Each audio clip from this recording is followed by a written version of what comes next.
तो हमारे इस एपिसोड की शुरुआत पे लास्ट एपिसोड के एंड से होती है, जहाँ पे अभी हम लोग देखते हैं कि वो आदमी हुआंग जियोंग जो कि मर्सनरीज का खुद को सिक्स्थ एल्डर बोल रहा था, वो अपनी मौत के मुंह में यानी कि किंग येन और सुतुतु के पास आ गया था और देख रहा था कि सुतुतु और किंग येन ने उसके काफी सारे साथियों को मारा था, इसलिए अब वो उनका बदला लेगा। इसे मूवमेंट पे वो एक बिगुल बजा देता है जिसकी जोर से आवाज उसके साथी भी सुन लेते हैं और फॉरेस्ट से इस जगह की तरफ आना शुरू कर देते हैं। किंग येन उनको बोला था, क्या तू जानता है कि तूने अभी अभी तेरे ब्रदर्स को तेरी मौत का तमाशा देखने के लिए बुलाया, कितना बुरी बात है। जिस पे वो एल्डर काफी ज्यादा गुस्से में आते बोल रहा था कि ये लगता है तुझे सिखाना ही पड़ेगा, तेरी जबान कुछ ज्यादा चलती है। और वो उसकी पावर से एक बियर टाइप का अटैक कर देता है जो कि उसके रास्ते में आने वाली हर एक चीज को कुचल रहा था। वो किंग यान और तोतो के ऊपर अटैक करता है जिससे दोनों दूर दूर हो जाते हैं। के बाद वो बियर किंग यान को टारगेट करने लगता है, लेकिन किंग यान एक अटैक करता है और वो बियर डिस्ट्रॉय हो जाता है। इतनी देर में वांग जियोंग किंग यान के ऊपर दोबारा से पर्सनल अटैक कर देता है, लेकिन किंग यान पीछे की साइड आ जाता है। इनके अटैक्स बहुत ज्यादा खतरनाक थे। वांग जियोंग किंग यान को मारे ही जा रहा था, लेकिन किंग यान उसके सारे अटैक्स को डॉज कर देता है, तो वो मल्टीपल पंचेस उसके ऊपर थ्रो कर देता है, जिनके कंबाइंड पावर के बावजूद भी किंग यान काफी इजिली बच जाता है और उससे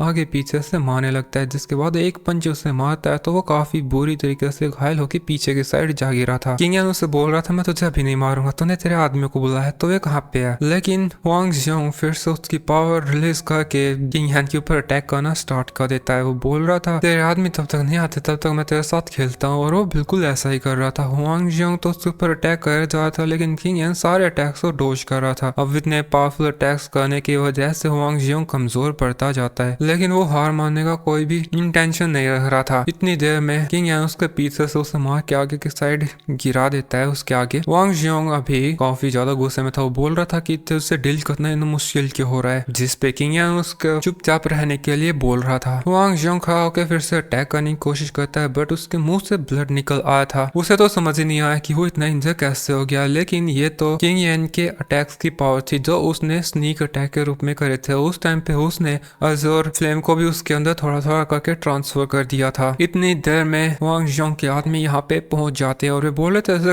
सिक्स्थ एल्डर क्या तुम ठीक हो? तो वो चिल्ला के बोलता है, मैं तुम्हें ठीक लग रहा हूँ, मारो इनको। तो वे लोग अभी इनके ऊपर अटैक करने लगते हैं। तो आगे की साइड आके बोल रहा था, ब्रदर किंग यान इनको मैं संभाल लेता हूँ, और वो आगे की साइड जाके इन लोगों को बहुत बुरी तरीके से मारने लगता है। एक अटैक के अंदर 10-10 लोग मारे जा रहे थे, लेकिन उसने इन सोल्जर्स को कुछ ज्यादा ही अंडर एस्टिमेट कर दिया था। तो किंग यान भी तोतो की मदद करने के लिए उसकी फ्लाइंग स्वॉर्ड से इन्हें मारने लगता है, और देखते ही देखते यहाँ पे इन दोनों ने लाशों के ढेर बिछा दिए थे, कोई भी जिंदा नहीं बचता। और वांग जियोंग को अब समझ में आया था कि उसने फाइनली किससे पंगा लिया है। इतनी देर में आखिरी बचा सोल्जर भी उसके सामने आ गिरा था। वांग जियोंग बोल रहा था, हम लोग बात कर सकते हैं, जिस पे किंग यान बोल रहा था, ठीक है तुम्हारा काम पूरा हुआ, और उसकी स्वॉर्ड से उसे भी फिनिश कर देता है। वो और सूतो अब वापस कैंप की तरफ जा रहे थे। सूतो तो किंग यान को बता रहा था कि जिस दिन मैं बोर्न हुआ था उस दिन हेवन ने एक ऑस्पिशियस फिनोमेना क्रिएट किया था, जहाँ पे 9 ब्यूटीफुल फेयरी मेडन्स उसके बर्थ के ऊपर उसे ब्लेसिंग देने के लिए आई थी। उन्होंने मेरी मदर की बेली को टच किया था और बोला था मैं फ्यूचर में एक एम्परर बनूंगा और पूरे तियानजिंग कॉन्टिनेंट पे रूल करूंगा। जिस पे किंग यान से बोल रहा था, तुम सीधा सीधा क्यों नहीं बोल देते कि तुम रात को सपने देखते थे। ऐसे ही बातें करते करते ये लोग इनके अगले टारगेट लोकेशन पे पहुंच जाते हैं। ये जगह भी वीरान पड़ी थी, किसी भी इंसान का कोई भी नामो निशान नहीं था। थोड़ी देर इन्हें इन्वेस्टिगेट करके समझ में आता है कि यहाँ पे जो भी लोग थे वे इंस्टेंटली मारे गए थे, उनकी बॉडी सोल सब खत्म हो गई। जो भी मर्डरर है वो काफी ज्यादा पावरफुल है। अब जब ये लोग इस लोकेशन में और आगे बढ़ के चेक करते हैं तो इन्हें ऐसा लगता है कि यहाँ पे कोई फाइट कर रहा है, और इतनी देर में इनके सामने एक बॉडी आके गिरी थी। और तुम्हें वो 5 लोग तो याद होंगे जिन्होंने किंग यान के साथ फाइट करी थी। वे लोग यहाँ पे किसी पावरफुल कल्टिवेटर के साथ फाइट कर रहे थे, लेकिन वो कल्टिवेटर इतना ज्यादा पावरफुल था कि वो इन 5 के अटैक से भी हर्ट नहीं होता, बल्कि उसका एक अटैक करता है और ये 5 ही ढेर हो जाते हैं। वो डीमन गर्ल उसके हैमर से जब उस आदमी पे अटैक करती है तो उसका वो हैमर हिट उसकी आंखों से डिस्ट्रॉय हो जाता है, और उस आदमी ने फिर उससे पकड़ लिया था। ये देख के सूतुतु अटैक कर देता है, जिससे वो डीमन गर्ल आजाद हो जाती है और भाग के तूतु की तरफ जाने के बोल रही थी, ब्रदर मुझे पता था तुम मुझे बचाने जरूर आओगे। वो उसके गले लगने जा रही थी, पर तूतु साइड होके बोल रहा था मुझसे दूर है बस। लेकिन यहाँ पे वो डीमन गर्ल तो भी भाग जाती है, बोल रही थी मैं तुम्हारी मदद करने के लिए जरूर रिइंफोर्समेंट लेके आऊंगी। इतनी देर में यहाँ पे इनके सामने वो आदमी आ जाता है। किंग यान इस आदमी को देख के सोच रहा था, हम लोग तो यहाँ पे बैंडिट्स को क्लियर करने आए थे, हमें क्या पता था कि हम उसी आदमी के पास पहुंच जाएंगे जो कि डीमन सीड्स को प्लांट करता है। किंग यान को इस आदमी के अंदर एक लेवल 2 का डीमन सीड दिख रहा था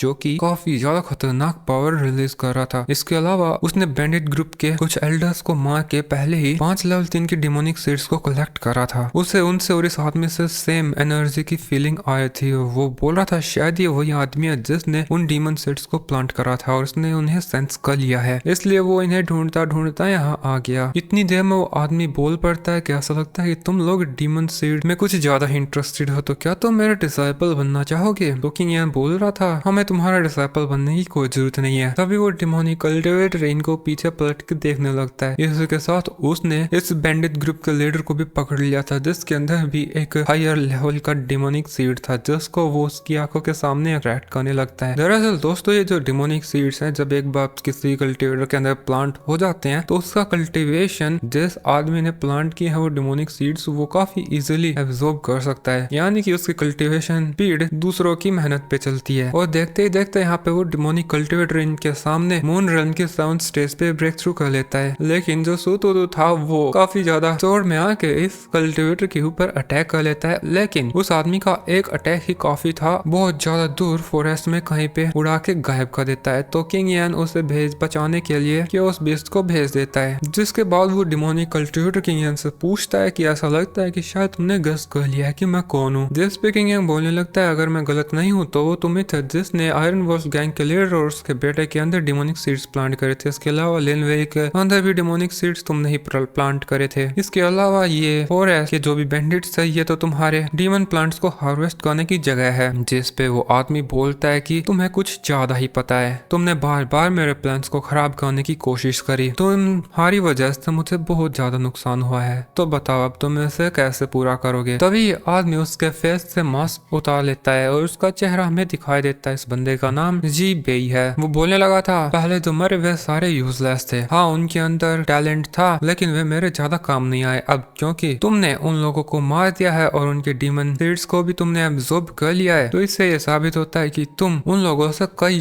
गुना ज्यादा वैल्यूएबल हो। अब तुम्हें उन सब की जगह लेनी होगी और मेरा नया डीमन सीड की वेसल बनना होगा। और वो काफी सारे डीमन सीड्स को किंग यान की तरफ भेज देता है। तो किंग यान भी उन डीमन सीड्स से फाइट करने के लिए अटैक्स करता है। वो काफी देर तक इस आदमी के साथ फाइट करता है ताकि वो खुद को डीमोनिक सीड्स प्लांट होने से बचा सके। जितना वो इस आदमी से फाइट करता है वो तो उतना ही इंप्रेस होता जाता है। लेकिन अभी किंग यान उसके ऊपर भारी पड़ने लगा था। वो उसकी स्वॉर्ड से उसे काफी ज्यादा घायल कर देता है और फिर पीछे जाके उसको पंच अटैक्स करने लगता है जिससे वो आदमी और भी ज्यादा इंजर हो जाता है। तभी उस आदमी से पर्पल गैस रिलीज होने लगती है और वो अचानक ही किंग यान की चेस्ट में उसका हाथ घुसा देता है और यहाँ पे इस आदमी की ट्रू फॉर्म अपीयर हो जाती है। इसके साथ किंग यान ने उस आदमी के अंदर डिमोनिक सीड्स को प्लांट कर दिया था। किंग यान तो बहुत ज्यादा सरप्राइज लग रहा था, यहाँ तक कि वो काफी ज्यादा इंजर भी हो गया था। तभी वो देखता है इस आदमी को जिसने उस पर अटैक करा था वो आदमी नहीं था बल्कि एक ब्लड पपेट टेक्निक थी। अभी किंग यान तो यहाँ पे जमीन पे गिर जाता है। दूसरी तरफ वो आदमी जी बेई वो रिकवर करके खुद को यानी कि किंग यान को बोल रहा था कि अब मैंने तुम्हारे अंदर डिमोनिक सीड्स प्लांट कर दिए हैं, मानना पड़ेगा तुम वाकई में कमाल के हो, अच्छे से कल्टीवेट करना, जब तुम स्ट्रॉन्ग हो जाओगे तब मैं तुमसे मिलने आऊंगा। और इधर किंग यान भी पड़ा पड़ा स्माइल कर रहा था और हमें उसकी कॉन्शियसनेस में दिखाते हैं कि वो जो डिमोनिक सीड था वो किंग यान की बॉडी के ऊपर और सोल के ऊपर टेक ओवर करना चाह रहा था। किंग यान ये सब देख के बोल रहा था जैसा कि मैंने एक्सपेक्ट करा था, उस चालाक लोमड़े ने मेरे अंदर लेवल 2 का डिमोनिक सीड प्लांट करा है। यहाँ पे वो इस डिमोनिक सीड से फाइट कर रहा था लेकिन वो डिमोनिक सीड बोल रहा था फाइट करना बेकार है, तुम मुझे मेरी बॉडी से कभी भी नहीं निकाल पाओगे, बस मुझे एक्सेप्ट करो, यही तुम्हारा फ्यूचर है। जिस पे किंग यान बोल रहा था मैं तुम्हें अपनी कॉन्शियसनेस से क्यों निकालूंगा, मैं तो चाहता हूँ कि तुम हमेशा हमेशा के लिए यहीं रहो। इतनी देर में किंग यान के सामने अजोर फ्लेम आ जाती है जो कि बोल रहा था हम तुझे कहीं नहीं भेजेंगे बल्कि यहीं रख के तुझे रिफाइन करेंगे। और उस अजोर फायर की वजह से वो डिमोनिक सीड यहीं पे ट्रैप हो जाता है और फायर फिर उसे रिफाइन करने लगती है जिससे उसकी एनर्जी अब किंग यान के अंदर जाके एब्जॉर्ब हो रही थी। जिसके बाद हमें किंग यान को दिखाते हैं जो अचानक से उसकी आंखें खोल लेता है। हम देखते हैं कि उसके बॉडी के ऊपर काफी सारी पट्टियां लगी हुई थी और उसका देखभाल एक लड़की कर रही थी और उस लड़की के अंदर भी उसे ली रेंजू ही दिखाई दे रही थी। अब ली रेंजू का नाम सुन के तो कि उस बीच तुरंत उसके पास आके उसे उसके नन्हे हाथों से कूटने लगता है कि बोल रहा था अपनी आंखें ढंग से तो खोल के देख। ये लड़की ली रेंजू नहीं बल्कि लिंगजू थी जिसको हम लोग पहले भी देख चुके हैं, लेकिन लिंगजू बुरा नहीं मानती। वो बोल रही थी ऐसा लगता है कि ब्रदर किन फैंग कोई सपना देख रहे थे, अच्छी बात है कि आपको होश आ गया, आप थोड़ी देर आराम करो, मैं आपके लिए गरम गरम दलिया लेके आती हूँ। तभी किंग यान को कुछ नोटिस होता है और वो लिंगजू का हाथ पकड़ लेता है और उसे लिंगजू की बॉडी के अंदर कुछ फील होता है और वो काफी ज्यादा सीरियस होके उसके फोरहेड को टच करता है तो वहाँ पे एक मार्क आ जाता है। ये देख के तो केओस बीस्ट को काफी ज्यादा गुस्सा आ जाता है और वो किंग यान को काटने लगता है कि सिस्टर लिंगजू को बोले मत कर। इतनी देर में दौड़ता दौड़ता सुतुतु भी यहाँ पे आ जाता है और बोल रहा था ब्रदर आपको होश आ गया, आप वाकई में काफी ज्यादा अमेजिंग हो। यहाँ पे दोनों ही काफी ज्यादा इंजर्ड थे और पता नहीं किस खुशी में ये लोग उल्टियां कर रहे हैं। इधर किंग यान सोच रहा था कि मैंने एक्सपेक्ट नहीं करा था कि ये लड़की ट्रू इमोर्टल्स की डिसेंडेंट होगी, लेकिन ऐसा नहीं लगता कि इसे पता है। फिर 2 दिनों तक किंग यान रिकवर करता है और 2 दिनों के बाद हमें उसे लिंगजू के साथ फाइट करते हुए दिखाया जाता है। लिंगजू उसके ऊपर अटैक्स करती है। जब वो अटैक कर रही थी तो किंग यान को उसके अटैक के अंदर इमोर्टल्स की पावर फील होती है, लेकिन लिंगजू के अटैक्स उसके सामने कुछ भी नहीं थे। तो लिंगजू उसके पास आके बोल रही थी सीनियर ब्रदर मुझे माफ करना, मैं आपके जितनी स्ट्रॉन्ग नहीं हूँ। जिस पे किंग यान बोल रहा था ऐसी बात नहीं है,